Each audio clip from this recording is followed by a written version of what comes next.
United Kingdom European Union. They are only whether the advice given by the Prime Minister, Her Majesty the Queen, of Her Majesty the 27th or 28th of August, Parliament should be prorogued between 9th and 12th until the 14th was lawful legal consequence, and the legal consequence not if it was not.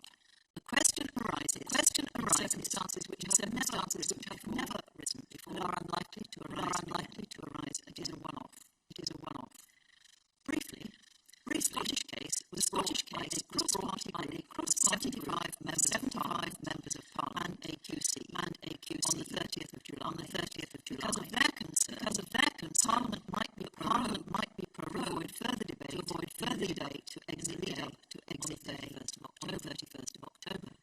On the 15th of August, Nicky da Costa, Director of Legislative Affairs at Number 10, sent a memorandum to the Prime Minister, copied to civil servants and special advisors, recommending that the parliamentary private approach the palace with a request for prorogation within September 12th, and for a Queen's speech October 14th.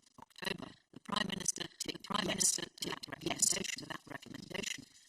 On 27th or 28th, in a telephone call, he formally advised the Parliament to prorogue between those dates. On 28th August, Jacob Rees-Mogg, leader of the House of Commons, Lord President of the Privy Council, Mr. Mark Harper, Chief Whip, and the Baroness Evans,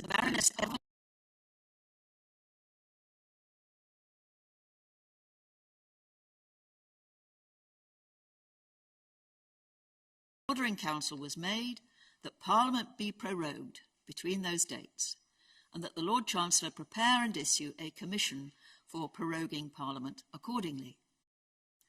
A cabinet meeting was held by conference call shortly after that, in order to bring the rest of the cabinet, quote, up to speed, end quote, on the decisions that had been taken. That same day, the decision was made public, and the Prime Minister sent a letter to all members of Parliament explaining it. As soon as the decision was announced, Mrs. Miller began the English proceedings, challenging its lawfulness. Parliament returned from the summer recess on the 3rd of September. The House of Commons voted to decide for themselves what business they would transact.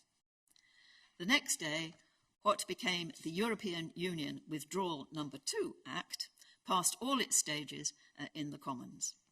It passed all its stages in the House of Lords on the 6th September and received royal assent on the 9th September. The object of that act is to prevent the United Kingdom leaving the European Union without a withdrawal agreement on the 31st of October.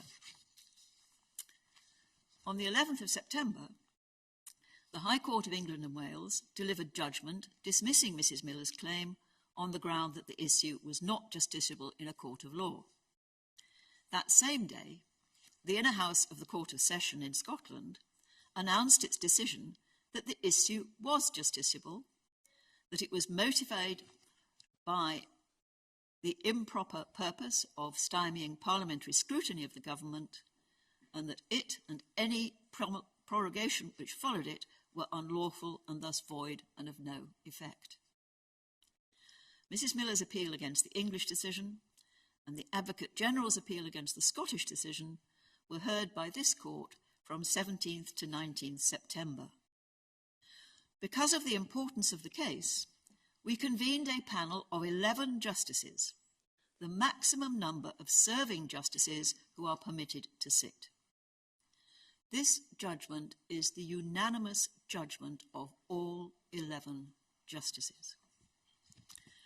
The first question is whether the lawfulness of the Prime Minister's advice to Her Majesty is justiciable. This court holds that it is. The courts have exercised a supervisory jurisdiction over the lawfulness of acts of the government for centuries. As long ago as 1611, the court held that, quote, the king, who was then the government, hath no prerogative but that which the law of the land allows him, end quote. However, In considering prerogative powers, it is necessary to distinguish between two different questions. The first is whether a prerogative power exists, and if so, its extent. The second is whether the exercise of that power within its limits is open to legal challenge. This second question may depend upon what the power is all about. Some powers are not amenable to judicial review, while others are. However, there is no doubt that the courts have jurisdiction to decide upon the extent and limits of a prerogative power. All the parties to this case accept that. This court has concluded that this case is about the limits of the power to advise Her Majesty to prorogue Parliament. The second question, therefore, is what are the limits to that power? Two fundamental principles of our Constitution are relevant to deciding that question. The first is parliamentary sovereignty, that Parliament can make laws which everyone must obey. This will be undermined if the executive could, through the use of the prerogative, prevent Parliament from exercising its powers to make law for as long as it, the executive, pleased. The second fundamental principle is parliamentary accountability. In the words of Lord Bingham, senior law lord, quote, "The conduct of government by a Prime Minister and Cabinet, collectively responsible and accountable to Parliament, lies at the heart of Westminster democracy," end quote. The power to prorogue is limited by the constitutional principles with which it would otherwise conflict. For present purposes, the relevant limit on the power to prorogue is this: that a decision to prorogue or advise the monarch to prorogue will be unlawful if the prorogation has the effect of frustrating or preventing, without reasonable justification, the ability of Parliament to carry out its constitutional functions as a legislature and as the body responsible for the supervision of the executive. In judging any justification which might be put forward, the court must, of course, be sensitive to the responsibilities and experience of the Prime Minister and proceed with appropriate caution. If the prorogation does have that effect, without reasonable justification, there is no need for the court to consider whether the Prime Minister's motive or purpose was unlawful. The third question, therefore, is whether this prorogation did have the effect of frustrating or preventing the ability of Parliament to carry out its constitutional functions without reasonable justification. This was not a normal prorogation in the run-up to a Queen's speech. It prevented Parliament from carrying out its constitutional role for 5 out of the possible 8 weeks between the end of the summer recess and exit day on the 31st of October. Proroguing Parliament is quite different from Parliament going into recess. While Parliament is prorogued, neither House can meet, debate, or pass legislation. Neither House can debate government policy, nor may members ask written or oral questions of ministers or meet and take evidence in committees. In general, bills which have not yet completed all their stages are lost and will have to start again from scratch after the Queen's speech. During a recess, on the other hand, the House does not sit, but parliamentary business can otherwise continue as usual. This prolonged suspension of parliamentary democracy took place in quite exceptional circumstances. The fundamental change which was due to take place in the Constitution of the United Kingdom on the 31st of October.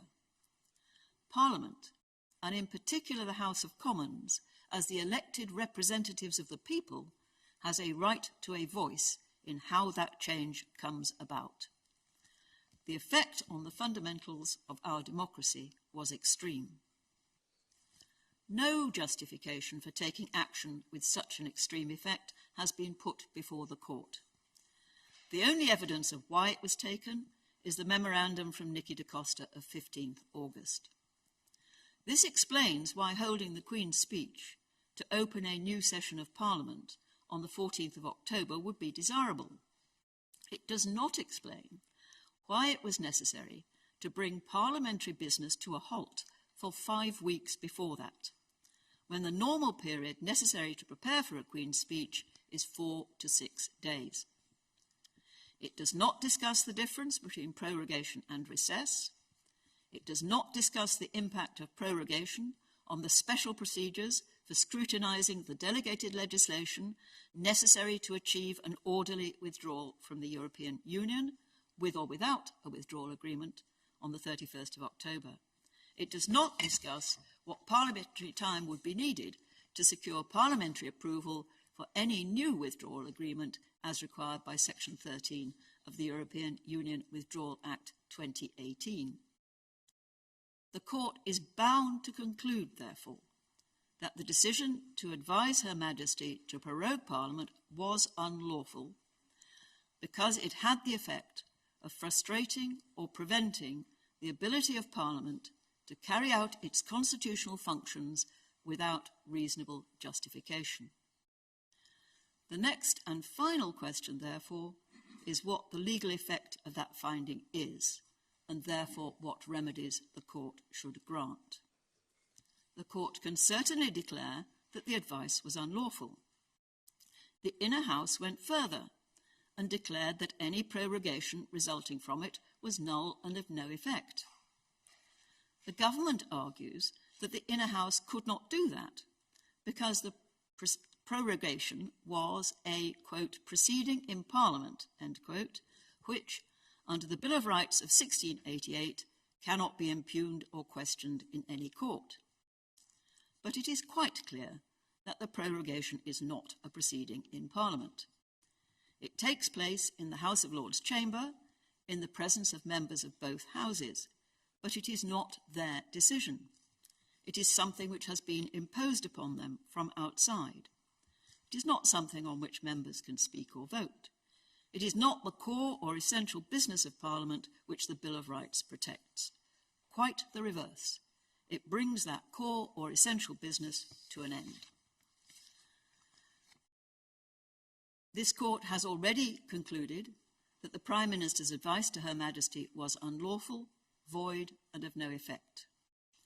This means that the order in Council to which it led was also unlawful, void, and of no effect, and should be quashed. This means that when the Royal Commissioners walked into the House of Lords, it was as if they had walked in with a blank sheet of paper. The prorogation was also void and of no effect. Parliament has not been prorogued. This is the unanimous judgment of all 11 justices. It is for Parliament, and in particular the Speaker and the Lord Speaker, to decide what to do next.